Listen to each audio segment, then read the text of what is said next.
everyone, welcome to Never in the Red. Well, now we're in our 4th episode of the budgeting setup process.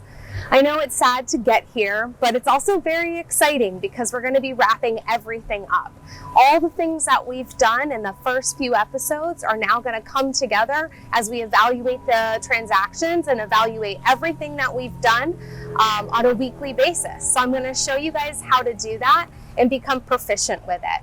Remember, if you like our channel and you like what you see, like and subscribe and review us over at our other social media platforms. Okay guys, all we have left to do is get started.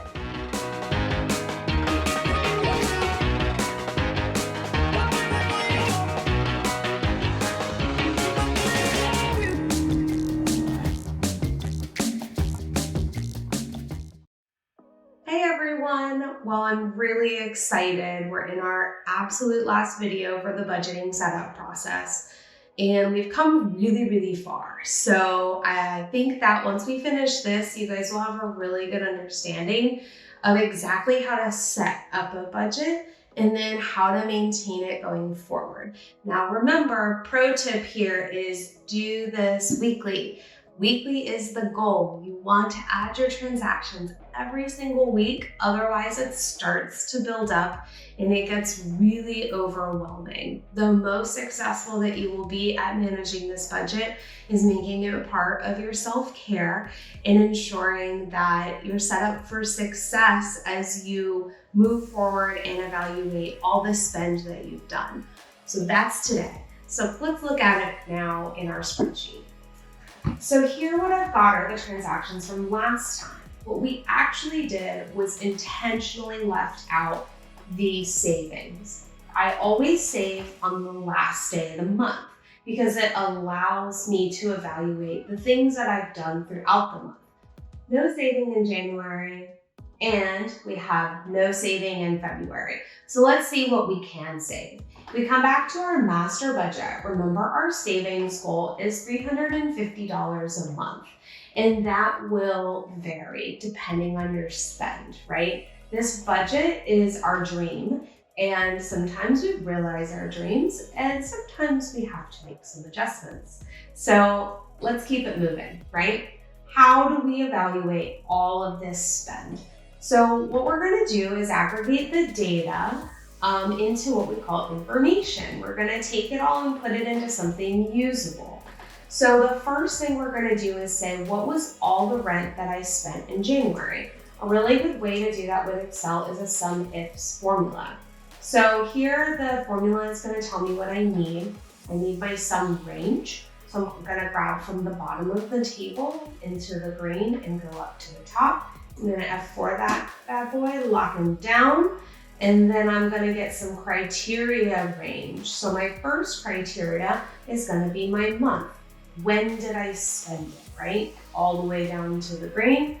Again, F4 that guy, lock him down with some dollar signs. And then it's going to say, what is my criteria 1? Well, it's this guy. So I'm going to say no F4 and keep it moving. Criteria range 2 is going to be, well, what did I spend? Well, I spent rent. So my range is going to be, where is rent? Rent is under type. Again, we're going to lock that guy down and pick up our second criteria. So that's going to be rent. And then we will put some parentheses around that and end that formula. 1,500, that makes sense. That's my rent. I come over here. And I'm going to say, oh, rent for January is $1,500. And we know there's only one line for that, so that makes it easy. We're going to move on and copy this formula over for February. And I'm going to look and see, did everything move the way I wanted it to? February did, it's highlighted. And I'm going to come back and pull that guy over for rent. And again, same scenario. My total, I just want to grab the total of January and February. And then I want to build an average formula because it's nice to see, well, what's the average of my spend, right? So I'm going to pull those guys in, and very easy, the average makes sense. It's 1,500. Next, what did I budget for this? So this is going to be a VLOOKUP. These are really good in these types of scenarios. So what's my lookup value? Well, I want to find rent, and I want to find rent on my master budget table. So I'm going to pull this guy, I'm going to lock him down, and then I'm going to say, well, which column do I want? I highlighted columns A and B. They represent 1 and 2. And so I'm going to pull column 2 because I want the value. I want to know how much the rent is. And we always use false. Never use true, always use false. Hit enter and look there. My budget for rent is $1,500, which is also correct because I have a budget and it's $1,500. Last one here is my average difference, right? So how close did I get? And you know what? We're gonna make this guy negative just so that we have the same presentation. And I go here and I say average minus budget. We're right on the money, guys. Everything looked good. We were able to estimate that. Fantastic. So now we're gonna go through and just make sure that these formulas look good. January, February, that looks good. I'm gonna lock January down so that it doesn't move when I copy my formulas. And I'm gonna come over here and do the same for February. I'm gonna lock February down, a little F4 action. And my totals don't need anything. My average looks good. My budget looks really good. And my average difference looks really good. So now what I'm gonna do is I'm just gonna take my formula here and I'm going to copy it all the way down to the end of the table. And that should build out my all of my scenarios that I want to see. And I'll do a little bit of reformatting here just to make sure that it all kind of looks nice and I've got my bold lines where I want them. And now we are ready to say, okay, we're done. And we've got all of our January numbers, all of our February numbers. We look really good.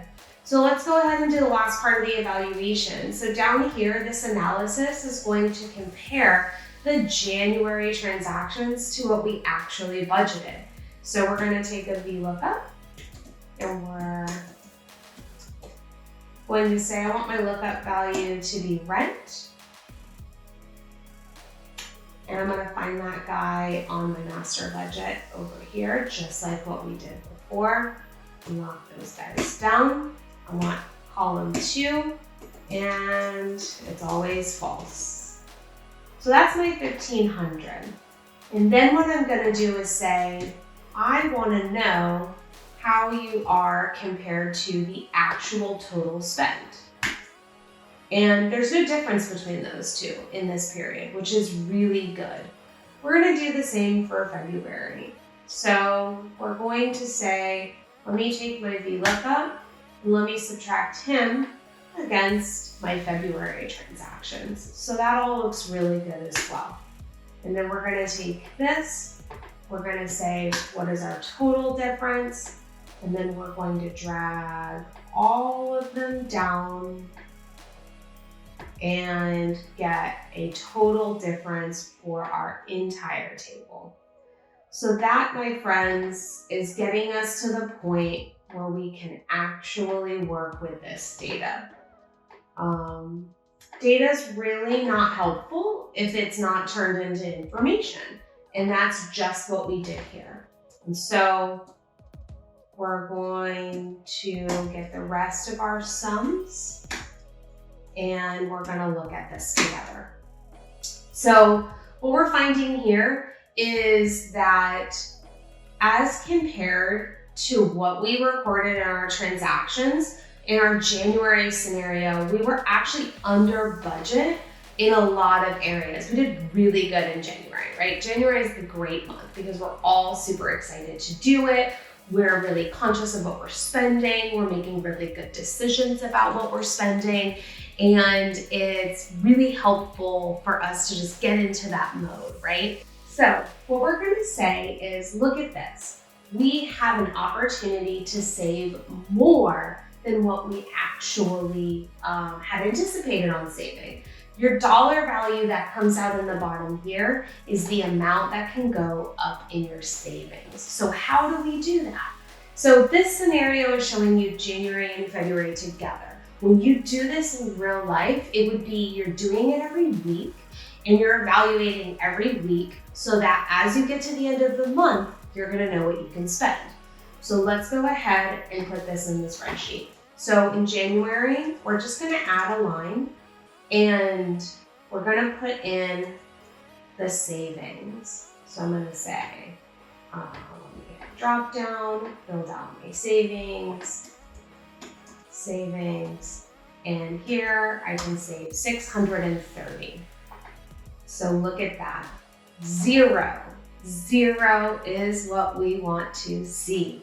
And what we're actually showing here is a difference of 280, right? Because we saved more, that 630, we saved more than what we anticipated to save. So great job.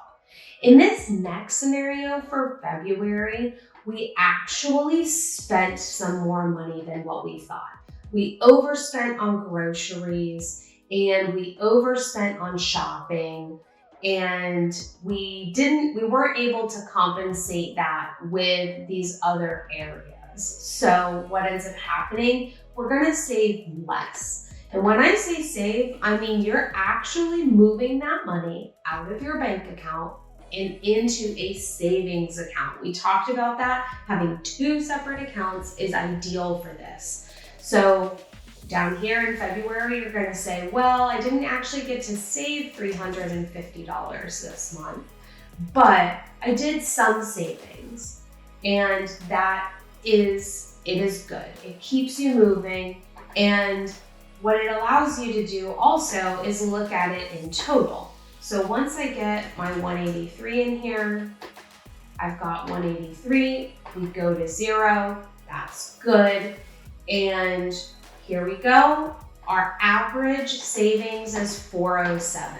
So that's the big ticker right there, right? We have saved more on average every month than what we anticipated because we're able to see all the data very clearly. So really, I want you guys to be aware of, and we're just gonna fill out the rest of this table, getting all of our sums in. It's important to make sure everything was looking good. Our last check figure is, does this table equal this table?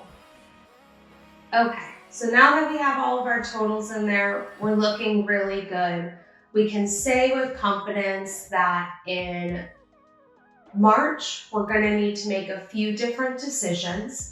But all in all, we're able to save, which is really important, and we're able to see all of the things that have happened as they are compared to our budget. So really, I just want you guys to have a takeaway here that is important every week to review your expenses as you spend them and compare them to what you want in your budget. And if you do that, you're gonna be very aware, very conscious of what you're spending. You're gonna be able to make adjustments as you go to reach your financial goals, to save some money and really make the most of what you make. So I'm really excited. I'm so happy to share this with you guys. I hope you enjoyed the video. Our series is over and you're ready to start budgeting on your own. And like I said, if you ever need any help, just contact us here at Never in the Red. You can visit us on social media, and we're really excited to meet you guys. So have a great day.